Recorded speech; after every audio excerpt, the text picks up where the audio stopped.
The MEI Art Gallery showcases the most exciting contemporary and modern art from the Middle East.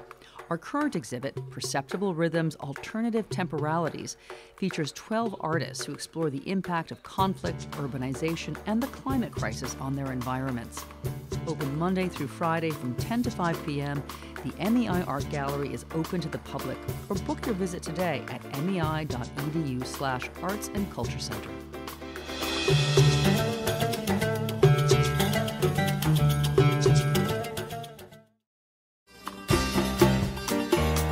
From Washington, D.C., this is Middle East Focus. Hello, and welcome to Middle East Focus, a weekly podcast on regional affairs and U.S. policy, produced by the Middle East Institute in Washington, D.C. I'm Alistair Taylor, MEI's editor-in-chief. On today's program, we'll be talking about Turkey's critical elections. Turkish voters are heading to the polls on May 14th to decide the country's future trajectory in joint presidential and parliamentary elections. After 2 decades in power, President Recep Tayyip Erdogan and the Justice and Development Party, or AKP, are facing unprecedented challenges. The economy is in shambles, largely as a result of the president's unorthodox economic policies. The country is still reeling from the devastating earthquakes in early February that killed more than 50,000 people and caused over $100 billion in damage. And for the first time in a long time, Erdogan and the AKP face a united opposition, the so-called Table of Six grouping of ideologically diverse parties arrayed under the Nation Alliance banner and backing the candidacy of Kemal Kılıçdaroğlu. You can subscribe to Middle East Focus on Spotify, Apple Podcasts, and other podcast providers. To discuss the critical elections and what they might mean for the future of Turkey, I'm joined today by Gönül Tol. Gönül is the founding director of the Middle East Institute's Turkey program and a senior fellow with the Black Sea program. She's also the author of Erdogan's War, A Strongman's Struggle at Home and in Syria. Gönül, welcome back to the podcast, and thank you very much for joining us. Thanks for having me, Alistair. Gönül, let's dive right in. When speaking about elections, it's a fairly standard journalistic cliche to say things like, this is the most important election in a generation. But I think this is one of those rare cases where that's actually true. For our listeners who don't follow Turkey and Turkish politics as closely as you do, why is this election so important and what's at stake? That's exactly right, Alistair. Politicians across the world, they say that this is the most existential vote in the history of the country. And in Turkey's case, that's actually true because the stakes are really high for both parties, both for Erdogan and those who want to bring Erdogan down through elections. What's at stake here is the prospects for the country's democracy, right? Because if Erdogan wins another term, I think Turkey will further degenerate into authoritarianism where elections will not matter. At the moment, I know political scientists define Turkey as a competitive authoritarian regime where there are elections and the competition is real, but the elections are not free and fair.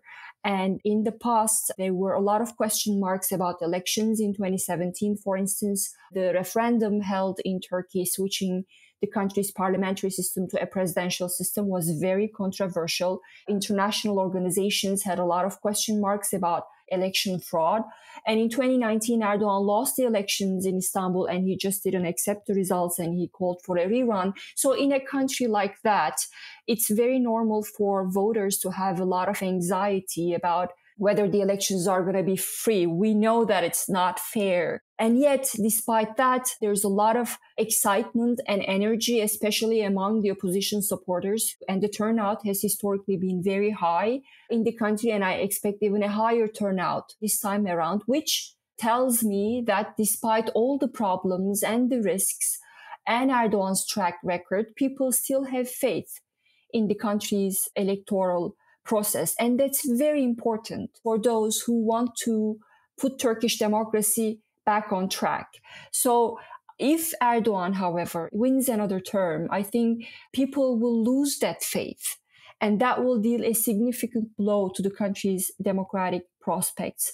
If the opposition wins, on the other hand, it's not going to be easy for the new government to tackle the country's pressing problems, from an economic crisis to institutional breakdown in the rule of law, switching back to a reformed version of the country's parliamentary system, resolving the Kurdish question. So that's a long list of problems, and it's not going to be easy. And yet, I think Turkish democracy will have a shot. And I think we should also talk about why these elections are important, not just for the people of Turkey, but also what Turkey does beyond its borders, and also for the future of democracy across the world. If pro-democracy forces in Turkey manage to bring down an autocrat, I think everyone in the world who want to reverse autocratic surge will feel better about the prospects of democracy and the future of democracy. I think it's a really important point, and there are kind of key lessons potentially to be learned from this for countries like Hungary, Poland, and others around the world as well, and certainly in the Middle East too, for that matter. Gönül, more than 24 parties are contesting the elections, but to simplify things a bit for our listeners, there are two major alliances, the government's People's Alliance and the opposition Nation Alliance. Can you give us a sense of what those two alliances look like? Right, we have two major alliances. So the People's Alliance, that's run by the ruling AKP, you have Erdogan's party there and his longtime ally, far-right nationalist movement party, the MHP, and you have this Islamist party, New Welfare Party, led by Erbakan's son, and Erbakan is the founder of Turkey's political Islam. And you have a great unity party, which is a marginal party. But you also have Islamist Kurdish party, which has a violent past, Kurdish Islamist party, Hüdapar, backing that alliance. So if you look at Erdogan's alliance, it's a pretty radical group of parties. You have Kurdish Islamists, you have a far-right party. And on the other hand, you have Nation Alliance that is led by the secularist Republican People's Party. And you have a Good Party in their ranks. Good Party is a party, splinter party, led by Meral Akşener. She was part of Nationalist Movement Party, and in 2017, she established her own party. And once it was the country's fastest growing party. And you have other parties in the opposition ranks, such as Felicity Party, an Islamist party. You have Future Party that was established by Ahmet Davutoğlu, who once worked closely with Erdogan. And you have a Democrat Party and Democracy and Progress Party led by Ali Babacan, again, who was once a close ally of Erdogan. And you also have Labor and Freedom Alliance. And that alliance is very important as well, because in that alliance is Greens and Left Future Party. Now, that party was established years ago, and it used to be a marginal party. But this time around, what makes that Greens and Left Future Party important is the pro-Kurdish HDP, which commands a large Kurdish majority, and its support is somewhere between 10 to 12%.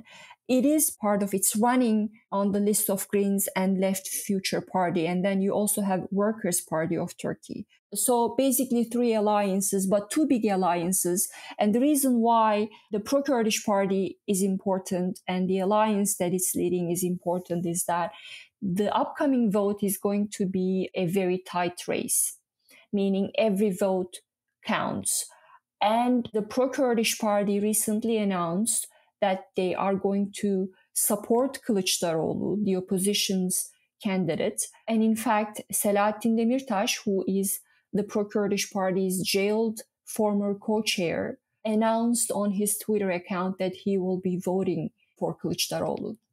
And that's very significant. And that is something that is different from 2018 elections. In 2018, Erdogan captured 52% of the vote, and that was the highest that he had captured in his tenure. And in 2018, the HDP fielded its own candidate, and the opposition bloc was really very divided, several candidates running as presidential candidate. But what makes the upcoming vote very, very different from 2018 is the fact that the pro-Kurdish party is now rallying around Kılıçdaroğlu. And again, given that they have somewhere between 10 to 12% of the vote, that vote is really critical. And that's one of the factors that really boosts the opposition's prospects of winning, even in the first round. What are voters most concerned about as they head to the polls? What are the kind of key issues in this election for voters? Well, the most important issue is, of course, the dire economic state of the country. We have a double-digit inflation, according to official figures. Unofficial figures put it even higher. And particularly concerning for the electorate is the food inflation, which is the highest among the OECD countries. That's the number one problem on the minds of the voters. But then you have other problems as well. Recently, Turkey was hit by a devastating earthquake. 11 provinces have been impacted by the earthquake. So whoever wins the election will have to rebuild those cities, which is both a huge financial and logistical burden. And given the country's economic state, that's even going to be a bigger problem. But you have other pressing problems too. The erosion in the rule of law. Turkey's courts have been politicized under Erdogan, and that's become a huge problem. And also Erdogan's very centralized system is a big problem. And I would say it's at the heart of many of the problems that the country is facing now, including economic problems. He centralized power in his own hands, and he placed his loyalists in key positions. Erdogan is facing he cannot really govern the country, and we've seen that clearly in the government's slow response in the aftermath of the earthquake. Institutions do not work. People who have the necessary background are not in leadership positions. So many things are not working at the moment in the country. And there is very little faith in the country's institutions, in the courts. So there is this huge demand for the rule of law. And also, again, one of the pledges of the opposition is switching the executive presidential system, which is highly centralized, back to a reformed version of parliamentary system. So all those things are some of the main problems of the country. And adding to that is this strong nationalist backlash among Turkey's population to the millions of Syrian refugees living in the country. Turning now to the campaigns themselves, I wanted to get your kind of take on the style of campaign that, in particular, Erdogan and Kılıçdaroğlu are running. How are they different? What sort of kind of rhetoric are they using? What policies are they emphasizing in their campaigns when they're kind of out there on the stump? They're dramatically different, Alistair. Erdogan is running a very negative, aggressive campaign based on identity politics. He is a very polarizing figure, and his campaign is very polarizing. He attacks people, their ethnic sectarian identity. He is ostracizing the LGBTQ community. He is attacking Kılıçdaroğlu's Alevi identity. For instance, he campaigns at mosques. He claims that he is the true representative of Sunni Muslims. So identity politics plays a key role in Erdogan's campaign.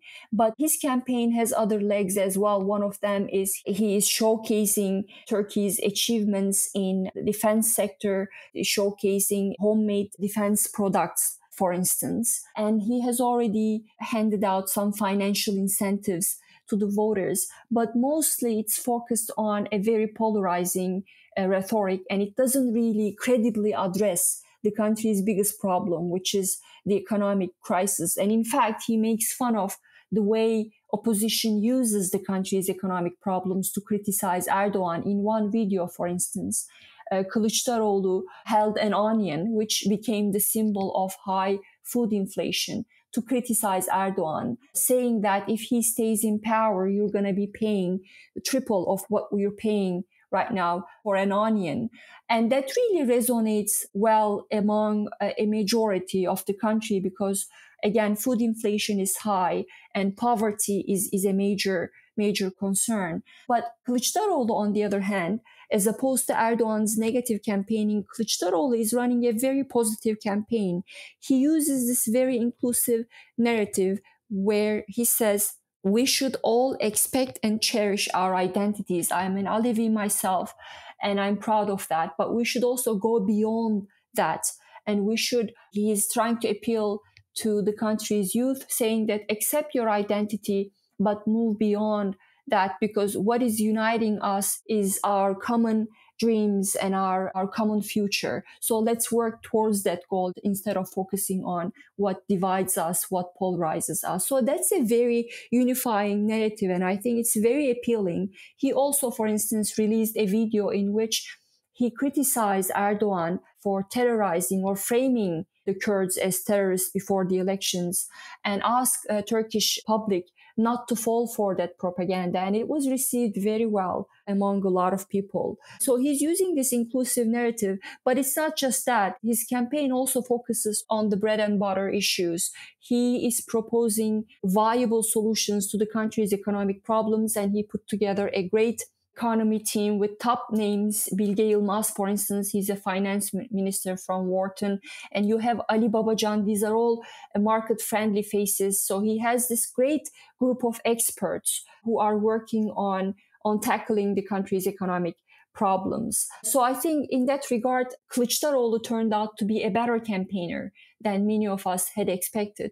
And what also makes his campaign more appealing is it's full of energy, it's full of hope. He's basically, the main highlight of his campaign narrative is that a better future is awaiting for us. We promise you a better, happier, more prosperous future. Whereas Erdogan is playing on, he's trying to exploit the fear and anxiety, particularly among the conservatives, who think that if the opposition comes to power, they will lose the rights and privileges that they have secured under Erdogan. So dramatically different campaigns. And what makes Kılıçdaroğlu's campaign even more energetic is the contribution of İmamoğlu, who is the CHP's popular mayor from Istanbul, and also Mansur Yavaş, CHP's mayor from Ankara. So they are actively campaigning with Kılıçdaroğlu and on his behalf. And they have this incredible energy to mobilize the base. And they are campaigning in several provinces a day. So I would say it's a pretty energetic campaign. And one that's made really effective use of social media. And, Kılıçdaroğlu's campaign has been kind of noted for these from the kitchen videos that have a sort of homespun quality that have really resonated with people. But I think it's important to underscore that also gets back to the fact that the scales are heavily tilted here.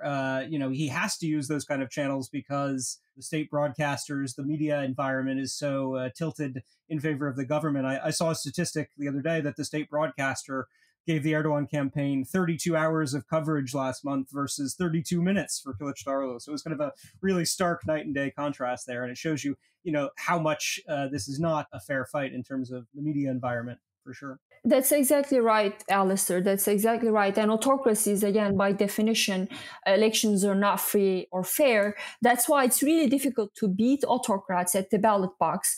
But it's not impossible. To be able to bring down an autocrat through elections, the opposition has to be united. It has to be able to offer a viable alternative to the autocrat. It has to be able to promise to address the country's pressing problems. And I think on all those fronts, the opposition is doing a good enough job and mobilizing the people.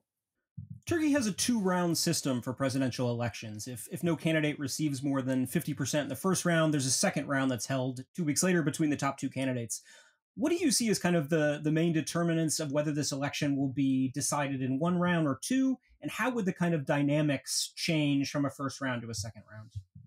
Well, I think in the first round, the main challenge to a Kılıçdaroğlu win in the first round is the presence of 2 contenders. One of them is Muharrem İnce. Muharrem İnce is someone who used to be a member of parliament from the CHP, and he was the CHP's presidential candidate in 2018 against Erdogan.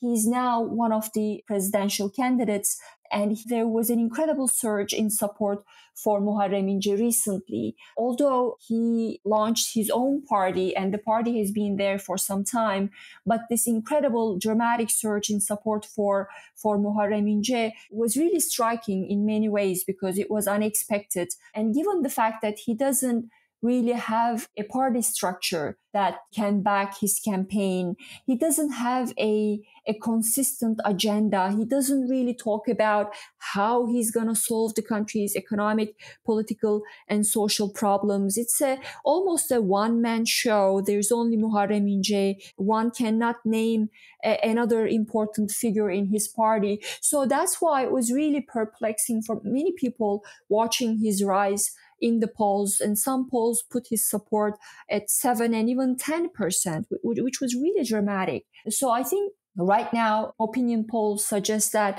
he lost that support dramatically in the last few weeks. And one could explain his rise as a protest vote, I think. An overwhelming majority of his supporters are young voters, people who have never voted before, who are apolitical. They don't really identify themselves with any party. They're not ideological. So it was their way of protesting Kılıçdaroğlu's candidacy. They're not going to vote for Erdogan. At least many of them are not going to vote for Erdogan. They're frustrated with his 20-year rule. But on the other hand, they don't see Kılıçdaroğlu as the best candidate. So they want to protest that, and that's why they support Muharrem İnce. But the expectation is that that support is going to die down even further. And then you have another candidate, Sinan Oğan, who was a member of parliament from the far-right MHP. He's a very strongly nationalist figure. So he's expected to peel votes from Erdogan, from the MHP, but also from a Good Party and CHP, people who are frustrated with this cooperation between the opposition alliance and the pro-Kurdish party. So if you put those parties together, if they manage to secure 5, 6, 7% of the vote, which is possible, that will deny Kılıçdaroğlu a victory in the first round. But the expectation is that the majority of those who voted for these two candidates in the first round is going to vote for Kılıçdaroğlu in the second round. Doesn't mean that all of them will back Kılıçdaroğlu in the second round, but majority of them will support for him. Some will vote for Erdogan and others will just stay home. So that's why I'm optimistic about the prospects of a Kılıçdaroğlu win, if not in the first, but in the second round. You know, most of the focus, understandably, certainly in the international media, has been on the presidential election, but Turkey will also have a parliamentary vote on the same day. How do you see that kind of part of the race shaping up, and what are your kind of expectations there? That's right. I think the parliamentary elections, this is how I see things. And I know many people, many of my colleagues, Turkey analysts, find me way too optimistic, and that might well be the case. But this is what I think. I think the opposition is going to capture, along with the HDP, by the way, which is not part of the six-party opposition coalition, but their joint seats will capture majority in the parliament, because Erdogan is lagging behind Kılıçdaroğlu in the polls. And his ruling party has traditionally been less popular, which makes me think that his party is going to be an even bigger uphill battle for the AKP to secure a majority in the parliament, and making things even more difficult for the ruling party to capture parliamentary majority is the decision of its ally, the far-right MHP, to run with its own logo. Turkish electoral law, the law that was passed by AKP and the MHP maybe a few years ago, it really allows those who run on joint lists it makes it easier for parties who run on joint lists to capture parliamentary majority. The MHP decided not to do that. So that deals a big blow to the AKP's plans to capture parliamentary majority. So I think the opposition here stands a better chance of capturing the parliamentary majority. Now, why is that important? It's important only if the opposition wins the presidency, because there's so many promises that the opposition made on the campaign trail, so many problems to be fixed, and they will need that parliamentary majority to pass laws and reforms. If Erdogan wins the presidency, parliament is not going to be as relevant, I think, because Erdogan can rule by a presidential decree. But there's one more factor that makes what happens in the parliamentary vote important, and that is if the AKP secures the parliamentary majority on May 14th, and if he loses the presidential vote in the first round, Erdogan can always make the case in the second round that, vote for me if you don't want a split government, because with a split government, governing is going to be very difficult. I won't be able to address the country's pressing problems as efficiently and as fast enough. That narrative could be appealing to some and force them to vote for Erdogan in the second round. I want to ask about a couple of other factors as well, one of which is the massive earthquakes that we saw in February and the kind of displacement that resulted from that, estimated at 3 million people. The number of people, though, who have changed their registration to vote into to the new homes where they're living is far, far lower than that, at around 130,000. What do we know about how that issue is being addressed, and how might it affect the elections?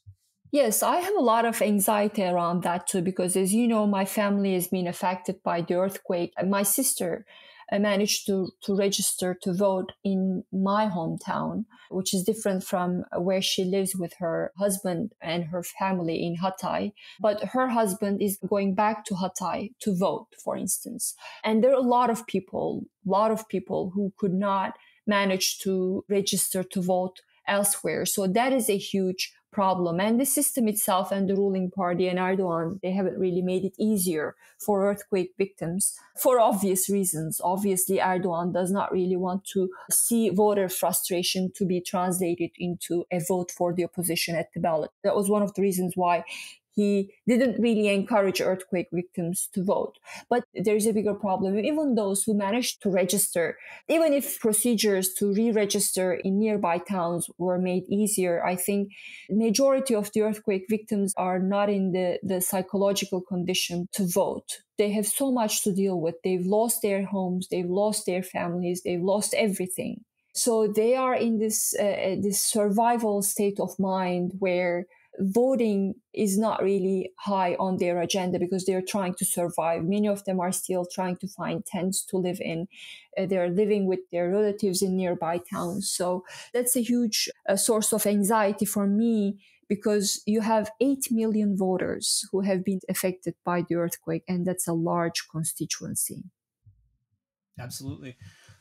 One of the things that I wanted to ask about is something that we've heard about a lot in the last few days, which is talk from the Nation Alliance leaders about the potential for kind of dirty tricks in the final days before the election, especially focusing around potential government use of deepfakes. How serious of a threat do you think that is, and what might that look like?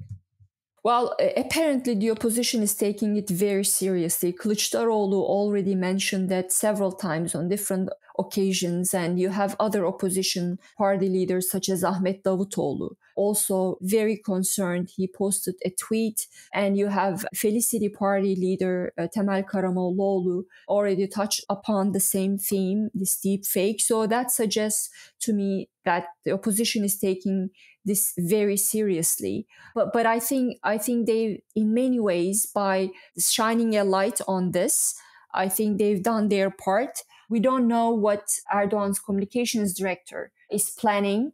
I'm purely speculating here, but it could be linked to the PKK or Gülen. I'm seeing even from Erdogan's tweets suggesting that Kılıçdaroğlu is cooperating with terrorists, and that could mean anything in the Turkish context. But I think Erdogan might be referring to the PKK and Fethullah Gülen. So it's not difficult to imagine that the alleged plan, I should say, of the government could be producing a deepfake video or voice recording linking Kılıçdaroğlu to Gülen or important figures in the PKK.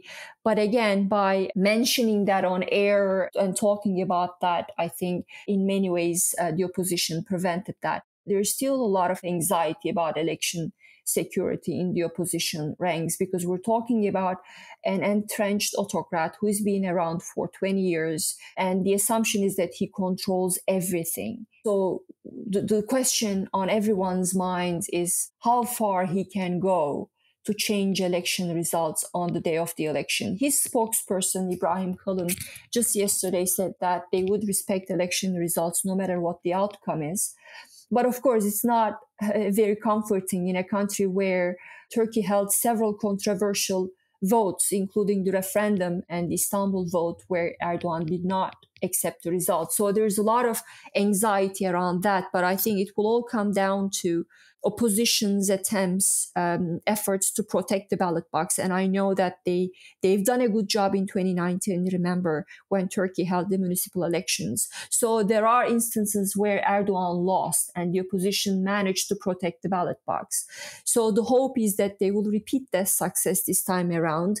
I know that the opposition has mobilized civil society and mobilize volunteers to protect the ballot box. So you have to give a lot of credit to the opposition there. But even then, the question is, let's say they protected the ballot box, the opposition won the elections, but by a narrow margin. What if Erdogan doesn't step down? What if he doesn't accept the result? And I think it will all then come down to where Turkish bureaucracy stands, whether the country's top electoral board, for instance, will say, you know what, you've lost and accept the results. I know a lot of people think that Turkish bureaucracy is 100% controlled by Erdogan, but recent signs suggest that actually Turkish bureaucracy might be betting at the moment, meaning that they might not fully back Erdogan, especially an Erdogan who has just lost. So it might be hedging its bets. And Kılıçdaroğlu also just today, he called on his supporters to stay home.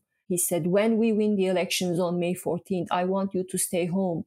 Don't take to the streets to celebrate, because there might be armed groups who might provoke you. So all those things are very concerning, obviously, but I still believe that it's not a foregone conclusion that bureaucracy will back Erdogan, especially if he loses the elections.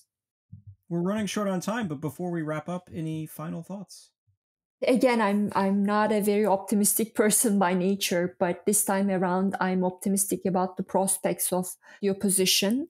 I think Turkey is facing significant problems and challenges, and I'm just hoping that those who want a more democratic country, a more prosperous country, wins the elections. And I know and I share the anxiety around the elections, but all we need to do is to go out and vote to have a better future for our country. Gönül, thank you very much for joining us today.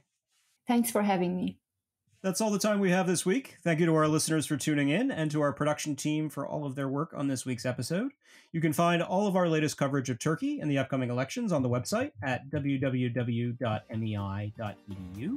And you can follow MEI on Twitter, Instagram, Facebook, and YouTube, and subscribe to our email newsletters for the latest analysis and information about upcoming events.